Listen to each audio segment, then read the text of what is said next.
देश में मुद्दों की कमी नहीं, कमी है तो सिर्फ उन मुद्दों को सही तरह से पेश करने की। जब नफरती चैनल्स और न्यूज प्लेटफॉर्म्स आपको एक तरफा मुद्दे दिखाकर और फेक एजेंडा परोसने की कोशिश करते हैं, वहीं पर मैं आपके लिए लेकर आऊंगी उन मुद्दों का हर पहलू, ताकि आप इसका फैसला कर सके कि वो मुद्दा कितना सही है। देखिए हमारा खास कार्यक्रम एंगल 360 सोमवार से शुक्रवार हर दिन 7:30 बजे सिर्फ क्यू वाइव नेटवर्क पर। Hello and a warm welcome to QWive Network. This is Neelu Vyas and welcome to our special program Angle 360. Now let's today talk about the India-Canada ties, which have hit a rock bottom.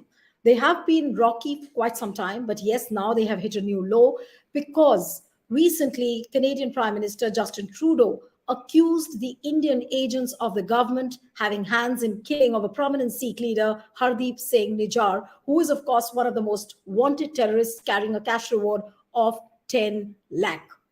Now, what has happened after that? The diplomatic standoff between the two countries has become sharper, shriller.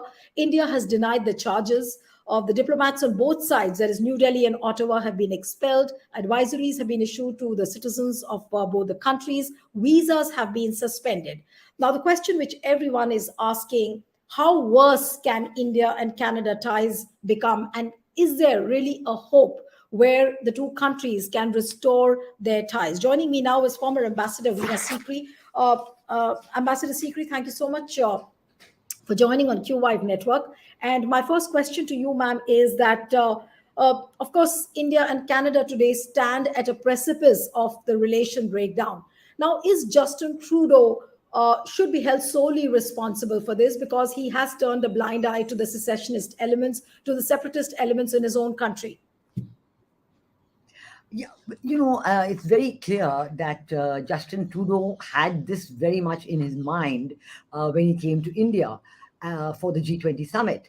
And there is now, I think, more and more it's becoming clear that he tried even there at the G20 summit to persuade his partner countries, the members of the Five Eyes Intelligence Network, to go along with him, members of the G7 to go along with him and to come out with something against India in Delhi itself. So his objective clearly was to try and implicate India in this and to embarrass India to the largest extent possible.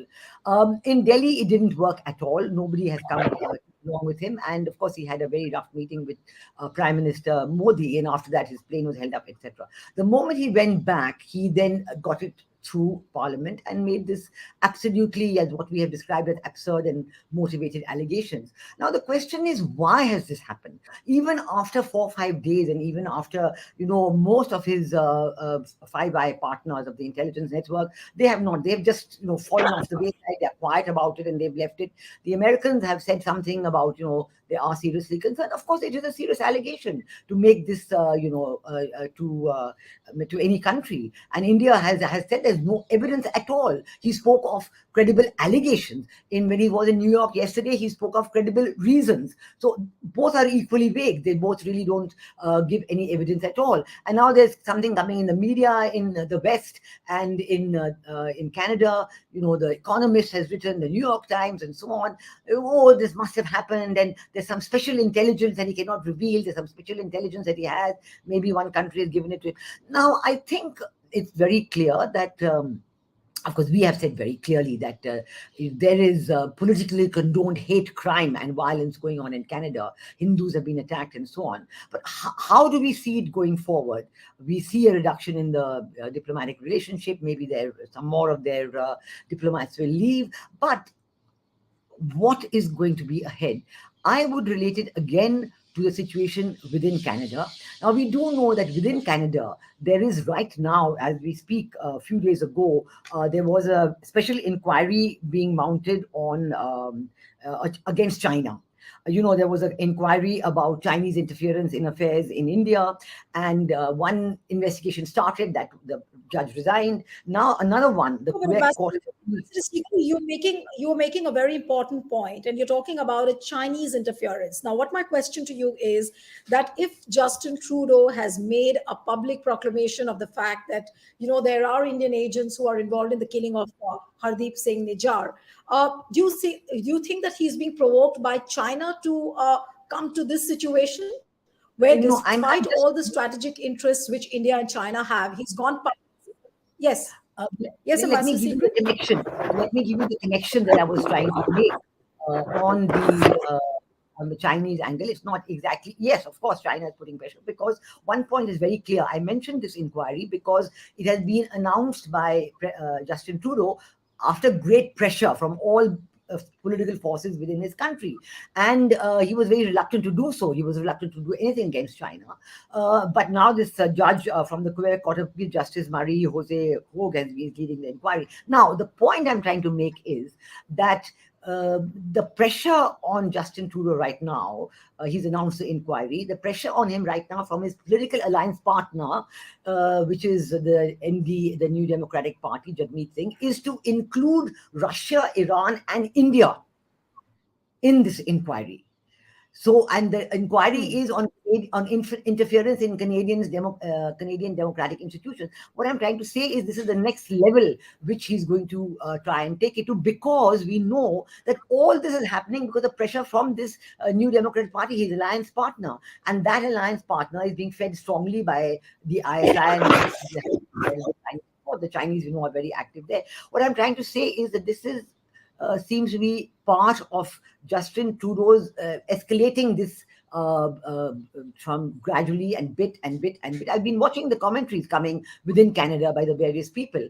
Many of the very senior commentators have actually admitted that A, there is no evidence, and B, they have admitted that Justin Trudeau or no Canadian government should allow any people coming into Canada from India or any other country to bring their local politics from India into Canada.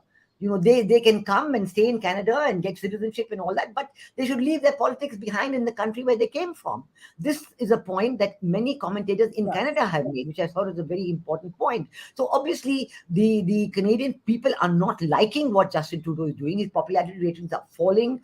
His political opponent, the head of the Conservative Party, is gaining in strength. But I don't think Justin Trudeau is going to stop. He's going to try and raise the ante even more, because his whole political survival depends on it. So I think that the response of our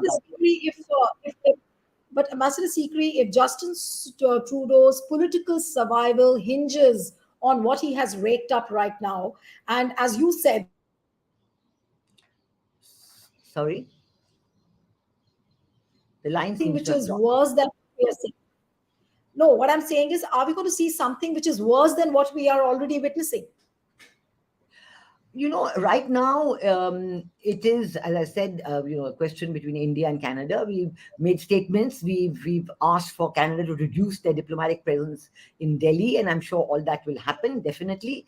India has given the correct response, a very firm and strong response. We are not going to be bullied by Canada. We're not going to be bullied by any of the other countries. We've taken a firm stand, and I think it's the correct stand. I'm trying to understand what more Justin Trudeau is going to try and do within Canada to somehow get more and more people on his side. And if there is this inquiry in any case going on against China, if he tries and brings in more countries into it, then it reduces A, the focus on China, and B, it brings in that all these other countries are doing this. Of course, it is completely unacceptable to India that he should be trying to do this. I'm just talking about it after reading some of the commentaries in Canada and watching some of their very senior intelligence people commentating that how he's going to try to raise the ante. I think India has to just stand firm, and we have to reach out to all our friendly countries all across the world, because we know that that all of them have been very quiet. Justin Trudeau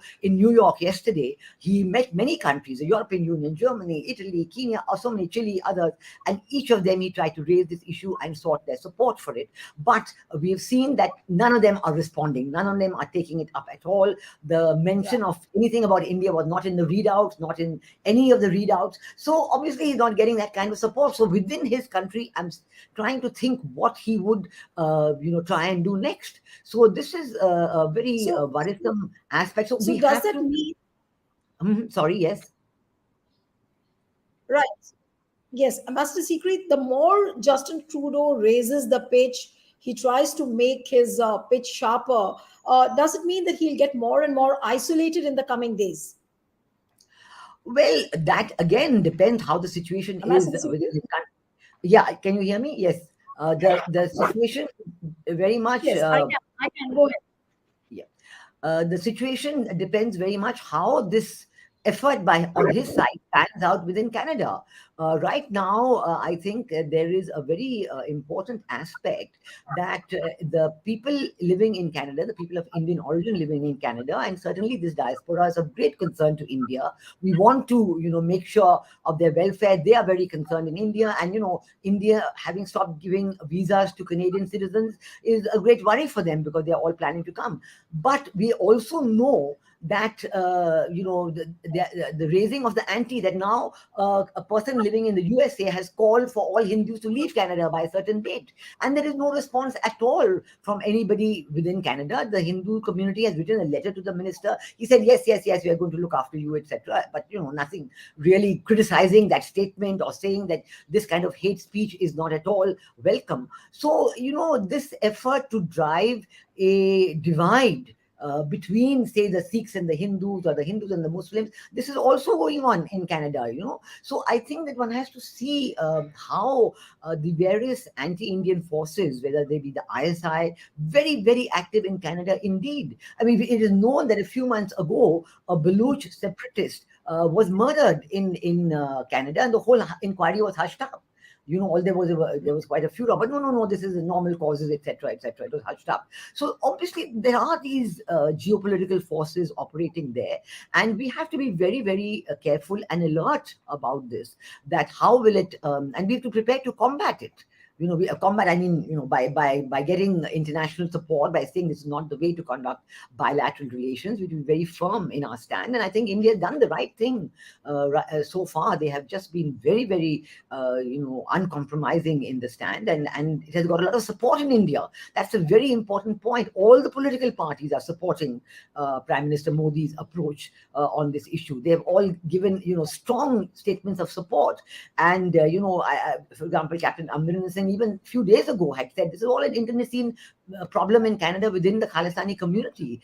They have their own internal problems and they're killing each other, But of course, that doesn't suit what the Canadian government wants. So they are ignoring those kinds of things. So I think that we will No, need but to. Ambassador Secret, does this kind of a diplomatic standoff also carry the risk of the strategic interests, the trade deals being suspended? Is there a possibility of that happening? The trade, I think, will not be suspended because Canada is very interested in continuing the trade, and there is a very robust trade. There are a lot of financial institutional investments by the Canadian companies in India, especially the pension funds. The trade talks have been called off because we were looking at having a free trade agreement with Canada so that we could speed up and increase the volume of trade between the two countries, and also facilitate investment between the two countries. So I think that certainly the corporate interests in Canada would not be interested in reducing the trade links. So they too would be putting pressure on their government to ease it. So I think this operating of internal forces within Canada is a very important factor, and Justin Trudeau is trying to play that to his advantage. And at the same time, India's support has been greatly appreciated even by the diaspora within Canada, even within India. It is very clear that within Punjab also there have been so many statements. Nobody is supporting the Khalistani activities. So how is it that you're talking about this freedom of expression and freedom of conscience for these groups in Canada, as the government says, but you're not seeing that they are calling for secessionism in another country? They're sort of directly interfering in the affairs of another country by trying to get people to rise up and have when there's no support for it at all. So this is a very important international question that arises.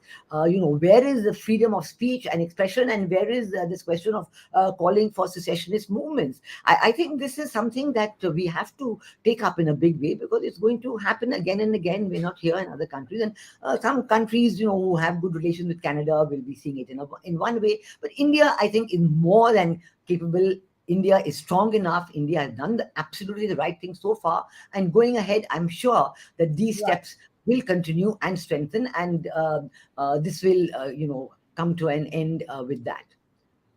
But It will. Ambassador Sikri, right. But Prime Minister Narendra Modi has often accused Canada of, harboring radical elements, terrorist elements, and the same charge goes for Pakistan also. So now my question is that is India-Canada ties now going the Pakistan way?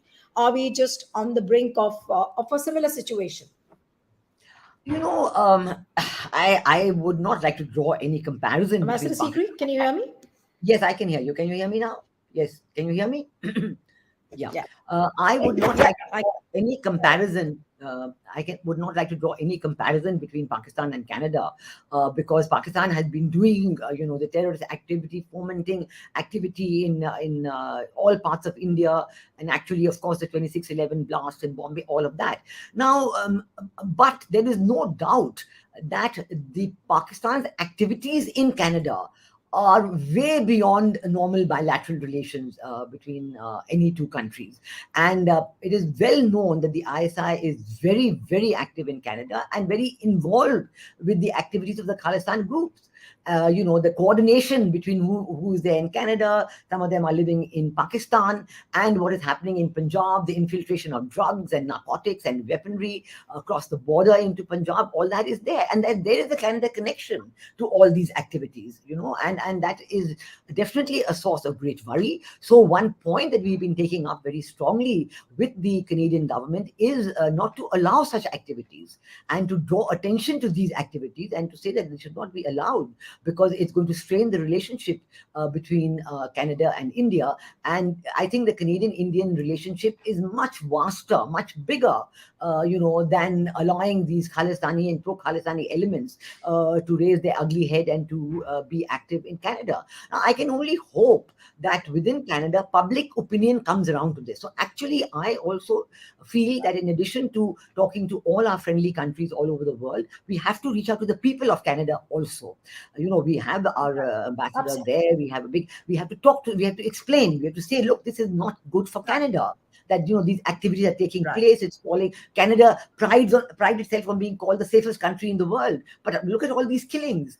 Look at the assassination of the Baloch separatists. Look at the Baloch activists. So there's so many aspects we should reach out and explain to the people of Canada. So their support is there. They don't get swayed by what the Prime Minister Justin Trudeau is saying. So Absolutely. it's a very Right. it's going to take some time.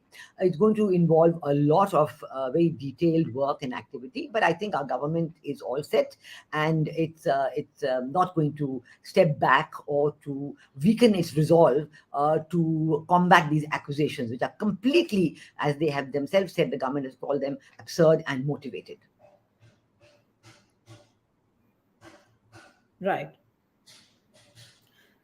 Yeah, Ambassador Sikri, if you can hear me, one quick comment before I wind up the interview. One quick comment from you that would you really say that this is Justin Trudeau's biggest political misstep before he faces the elections? Yes, it is a very big political Ambassador, gamble, and yeah, yeah, it is. Yes, it is a very big political gamble on the part of Justin Trudeau, and he's been building up to it since the month of June, when actually the killing of Hardeep Singh Nijjar took place, and building up and wanting to get the support, and talking to his Five Eyes intelligence group, and talking to the G7, and hoping to get declarations from G7, declarations of support. He's been building up and getting more and more frustrated because there was nothing much happening in terms of support for his position. And even he tried very hard at the G20 summit itself. That too was completely frustrated. And the G20 summit was an enormous success with a unanimous, declaration of the G20. And after that, he's gone back and made it entirely, trying to bring it as an internal issue in Canada and talking about interference by India. He built up this foreign interference angle even in his discussions with Prime Minister Modi in Delhi. And then he went back and spoke about it in Parliament. And now that is why it seems to me that in this committee that has been announced is going to try and involve India in that as well. And we have to resist it absolutely firmly and unequivocally, because this cannot be allowed to continue. So I just hope that this happens. Yeah, Absolutely. that we are able to resist it. Yeah. Yeah. Thank you, Ambassador Sikri. It was a wonderful having you on the program, and all eyes now would be on how soon India and Canada can repair their ties at all. Thank you so much for joining. Thank you. Thank you.